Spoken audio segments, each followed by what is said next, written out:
Hi friends, మనం blouse నువ్వు 40 size కావచ్చు, 28 సైజ్ కావచ్చు, 42 సైజ్ కావచ్చు, ఏ సైజ్ అయినా సరే మనం కొలత బ్లౌజ్ తోటి పెట్టుకున్నా నార్మల్గా పెట్టుకున్నా ఈ డీపు ఈ షోల్డర్ చెస్ట్ పాయింట్ని బట్టి చూసుకున్న తర్వాత మన చంక రౌండ్ ఆమ్ రౌండ్ మనకు ఒక్కసారి తెలిస్తే కొంచెం క్లారిటీగా తెలిస్తే మనం నార్మల్గా నెక్ షోల్డర్ పెట్టుకోవచ్చు. నెక్ షోల్డరు ఎవరికైనా ఎక్కువ పెట్టొద్దు, ఎందుకంటే షోల్డర్ జారుతుంది.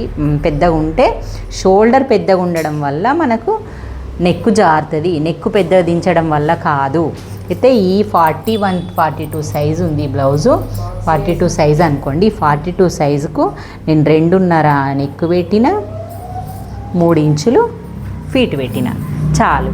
ఎందుకంటే మనకు ఫీట్ సన్నగా ఉండడం వల్లనే మనకు బ్లౌజ్ కుదురుతుంది కాబట్టి.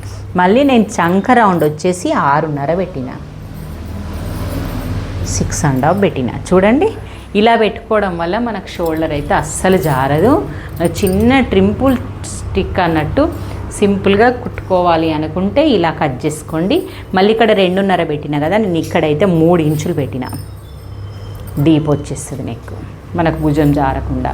ఇంత పెట్టుకున్నప్పుడు మనం ఇక్కడ చిన్న పాయింట్ యూజ్ చేయాలి, క్రాస్లో కట్ చేసేయాలి. ఇది క్రాస్ ఇస్తడం వల్ల భుజం అనేది ఇక్కడ పట్టుకున్నట్టు అవుతుంది. ఓకే ఫ్రెండ్స్, మరి మనకు 42 సైజు చెస్ట్ సైజులు వెస్ట్ సైజులు అందరు కామెంట్ చేస్తున్నాం కాబట్టి వాళ్ళకి యూజ్ అవుతుందని చిన్న వీడియో. లోతు తీయు, 1/2 ఇంచ్ లోతు తీయు. ఓకే, నేను నెక్స్ట్ వీడియోలో కలుస్తాను ఇంకా.